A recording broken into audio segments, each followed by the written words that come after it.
There's so many ways that you can grow your own vegetables, but I'm choosing to use the old-fashioned way of using my native soil.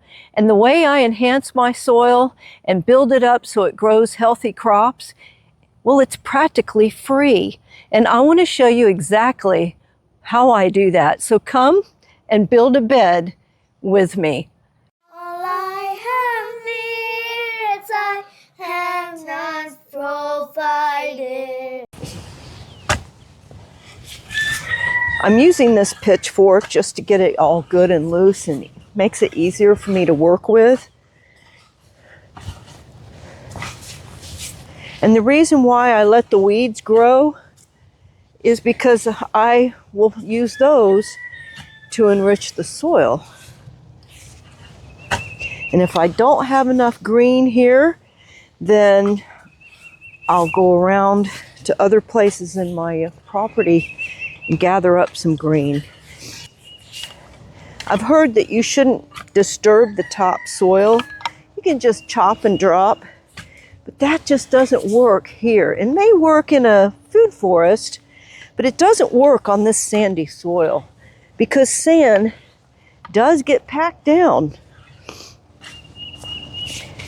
And even just laying that vegetation on top, or maybe putting what I call tree mulch, tree trimmings, on, it still needs to be loosened up. I've put countless acres of leaves on top to enrich the soil. And instead of it being white sand, now it's dark sand, but it's still sand. And it's the heat in the summer, it's the rain that we get. And, you know, if you keep watering something and you keep watering it too much, it just packs down.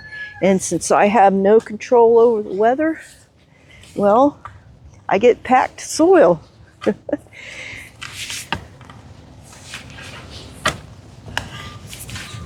So the first thing I'm doing here is digging a trench right in the middle of what is going to be a bed. So you may be wondering, why do I have beds in the first place? Years ago, when I used to till the garden, it kept the soil so loose that it just was soft all the time because of the continued tilling. And then when summer would come along and we'd get the amazing amounts of rain that we can get here in Central Florida, then it would just be so flooded that you could literally sink up to your ankles. And if you were wearing shoes, your shoes got stuck. Oh, there's another sweet potato way down there. What's left of it. So now that I have raised beds, if it rains a lot like that, then the beds are high enough that they stay out of that water. So if you've ever had your garden flooded with water, you know it ruins whatever it is that you're growing. So I'm going to keep these weeds, and they're going to go back into the trench in just a little bit. Once I have the beds established, I don't walk on them. And as I mentioned before, this only has to be done once a year. So now I'm going to come back through and make this trench just a little wider, and it'll give me plenty of soil to pull up over the top when I'm done filling in my trench. This big beautiful plant is a mustard plant. Mustard is my favorite thing to grow in the garden just because it just grows itself. The first time you plant mustard, you're going to grow it and just leave 2 or 3 plants to bolt when it gets too warm for your mustard. It will send up a shoot taller than I am, up to 6 or 6.5 feet tall, and it will be full of flowers. It won't even look like the same plant anymore. And then those flowers will have seed pods, and in those seed pods are lots and lots and lots of seeds. And those seeds get shared with the birds. And also there's enough where when they fall to the ground, then months later, you'll notice all these little baby mustard plants coming up. And so I'm going to leave this one so it can self-sow, and I've got another one on a row that I've already done, a bed that I've already done. I'm going to leave it too. And I've got one way over where I'm going to be planting corn. I'm just going to be sure that I've got 2 or 3 that will bolt, make flowers, and then seeds.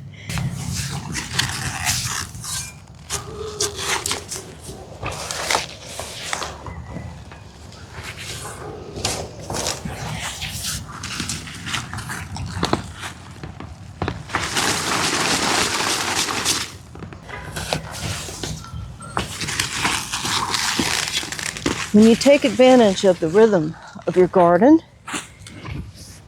and you use what God has given you, it's just amazing how it enhances your garden.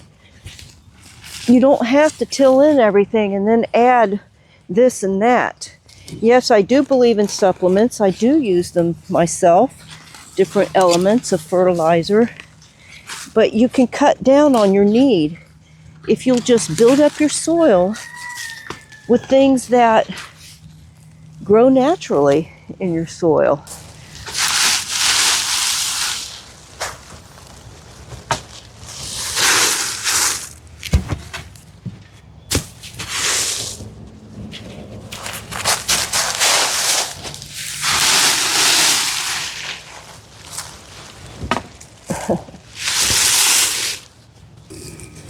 So I'm throwing in any type of green material.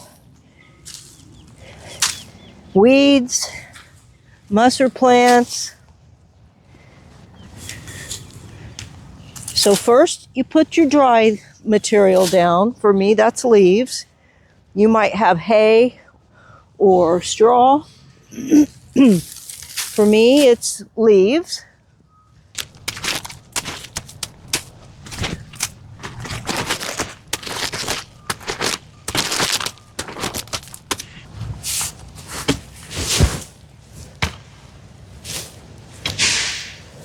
You don't have to do a lot of effort at this point. Just pull the dirt right up over the top. You're going to define your beds in the next step. So just cover up your leaves and your green material.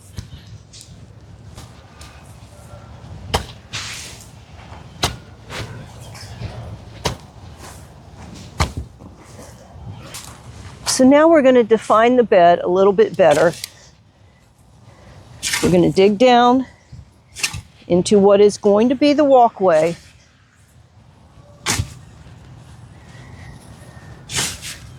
And add it to the top of your bed to build up some height. Now, since I cover my pathways with mulch, this is good, rich soil that I'm putting up on top. So my mulch is free, my leaves are free, my green material is free.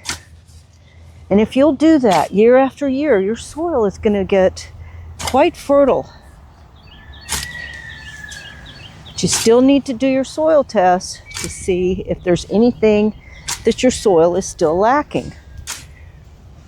I'm just going to form up the top of the bed. It doesn't have to be perfect. It will settle down on its own. Now, if I see that I've got a lot of green showing up through here, I'll just go ahead and take it out.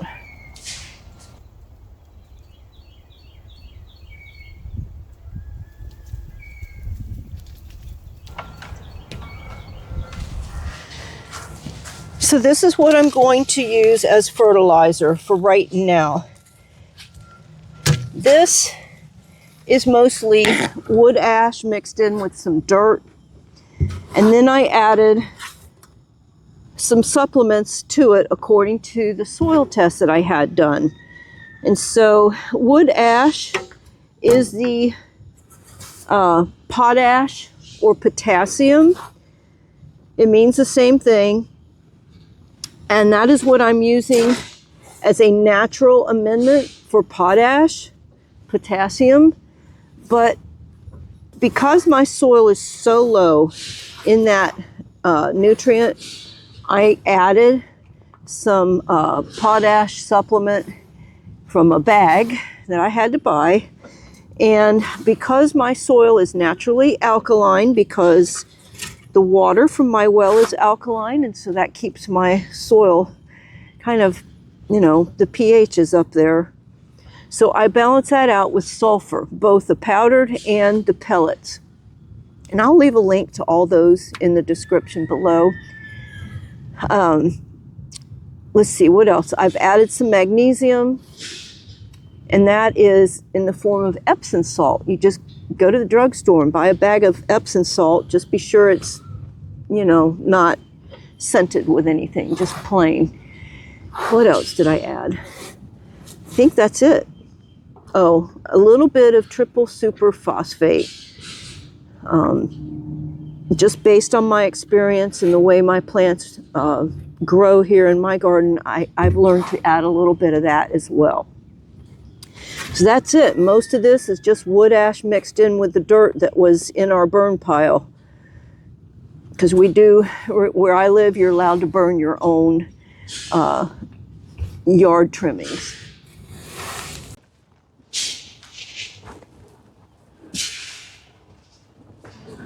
It doesn't have to be exact. You're going to rake this in again, and that'll help distribute it more evenly.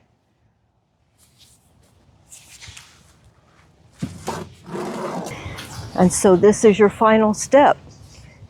I hope the video has been helpful. Please do have your soil tested to see if there's any supplements that you need to add to what's already available to you for free. It can be an investment the first time you have to buy your supplements, but if you're doing this year after year, believe me, the need to buy your supplements are going to be fewer and further between. Well, that's it. Thank you for watching. I hope it's been helpful. I've got one more bed to do, and then my whole garden will be ready, and I'll be planting this half tomorrow.